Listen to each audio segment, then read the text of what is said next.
ক্যারিয়ারের শুরুতে অবশ্য নায়িকা হতে চেয়েই বলিউডে পা রেখেছিলেন দিব্যা দত্ত।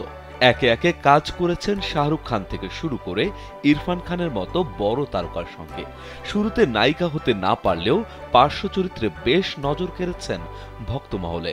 দিল সে সিনেমার শুটিংয়ে নায়িকা নিজেই হাজির হয়েছিলেন বলিউড কিংয়ের কাছে।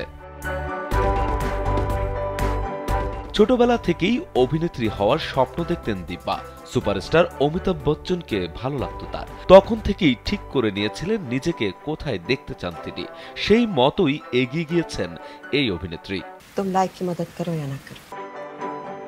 বলিউড কিং শাহরুখ খানের আলোচিত দিল সে সিনেমায় কাজ করতে চেয়েছিলেন দিব্যা। ছবিটির কাজ শুরুর দিকে অভিনেত্রী হানা দিয়েছিলেন খোদ শাহরুখের ভ্যানিটিতে।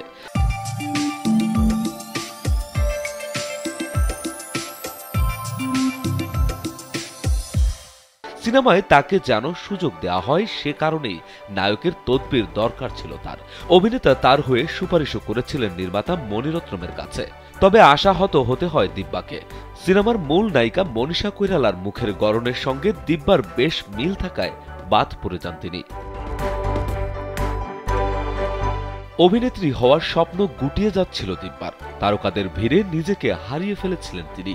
এমন সময় ডাক পান বীরজারা সিনেমার জন্য। যশ চোপড়া পরিচালিত এই সিনেমায় অভিনয় করে পান সেরা অভিনেত্রীর পুরস্কারও। তবে শাহরুখের ছাপ রয়েছে এখানেও। ছবিতে কাজ করাকালীন নিজের হাতে ক্যামেরার অ্যাঙ্গেল বুঝিয়ে দিয়েছিলেন দিব্যাকে।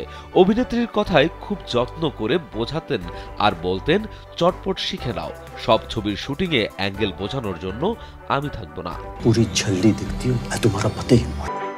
1994 সালে ইশক মে জিনা ইশক মে মরনা সিনেমার মাধ্যমেই বলিউডে আত্মপ্রকাশ করেন দিব্যা। এরপর ঋতুপর্ণ ঘোষ পরিচালিত দ্য লাস্ট লিয়ার সহ অনেক ছবিতে এই অভিনেত্রীর উপস্থিতি দর্শকের মন ছুঁয়েছে। রাজু আহমেদ, কালবেলা।